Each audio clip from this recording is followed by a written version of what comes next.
يا أيها الذين آمنوا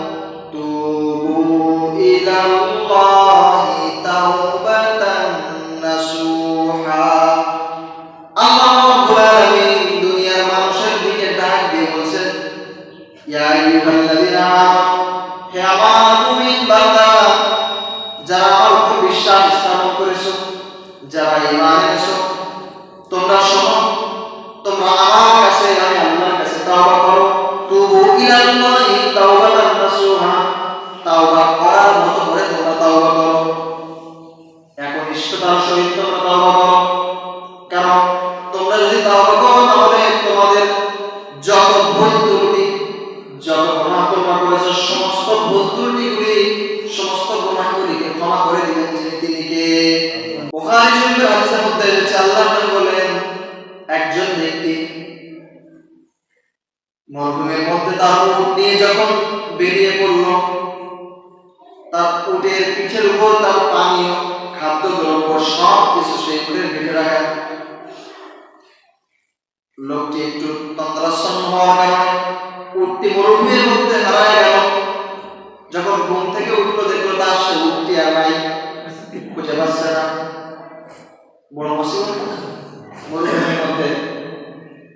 মরুভূমি সম্পর্কে আপনার ধারণা আপনারা কি মনে করেন নাকি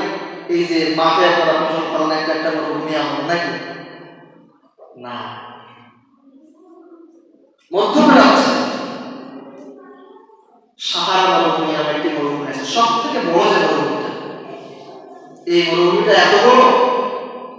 এরকম বাংলাদেশ ৮-৯টা জলা দিয়ে একটা মরুভূমির সম্ভব এত বড় এক প্রান্ত থেকে অন্য প্রান্ত যাইতে হলে আপনাকে অনেক সময় এই মরুভূমির মধ্যে যখন ওই আল্লাহর বান্দা উঠতে হারায় গেল সে চিন্তা করল এই তীব্র তাপমাত্রা রৌদ্রের মধ্যে রোদের মধ্যে পানীয় নাই খাবার নাই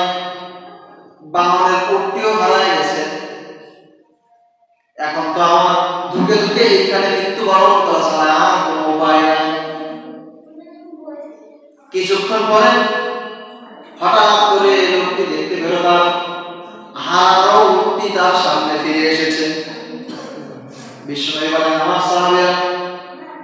এই লোকটি উট হারায় ফেলার পর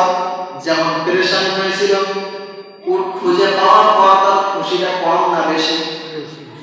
কম নাকি বেশি বেশি না নিজের জীবনে চলে যাইতো সেখান থেকে উট পাওয়া যায় নিজের জীবনটা ফিরে পাচ্ছে বিশ্বনবী বলেন আমার সাহাবীরা